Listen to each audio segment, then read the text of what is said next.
ছেলে হওয়া এত সহজ না, অনেক কিছু ঘুরে আমাদের মাথায়। সব তো তোমার বইলা বোঝানো যাবে না, তারপরও কিছু বলি শোনো। আমরা ছেলেরা বউর সামনে মার সাথে ভালো করে কথা বললে মারা চলে থাকা সন্তান, আবার মার সামনে বউর সাথে ভালো করে কথা বললে বউর গোলাম।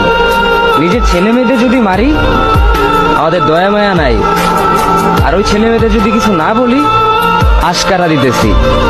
নিজের বউরে দিয়া যদি জব করাই সেই ক্ষেত্রে আমি বউর কামাই খাই, আর যদি বউরে দিয়া জব না করাই আমি সন্দেহ করি। সারাদিন ঘরের বাইরে থাকলে আমরা ভাদাইম্মা, আর যদি ঘরের ভিতরে থাকি তাহলে বেকার, কাজ কাম নাই। আর এই তোমাদের মেয়েদের গায়ে যদি আমরা ভুলেও টাচ করি না আমরা নির্যাতক, আর যদি তোমরা মেয়েরা আমাদের গায়ে হাত তুলো আমরা কাপুরুষ। আর একটা ছেলে কি বা করে পুরো লাইফে নিজের জন্য? মার ওষুধের থেকে শুরু করে বউ বাচ্চার প্রত্যেকটা সব পালন করার দায়িত্ব একটা পুরুষের। কিন্তু কি লাভ এত কিছু কইরা? দিন শেষে একটা ভুল করলেই সবাই ভুলা যায় যে কে কি করছে তার জন্য।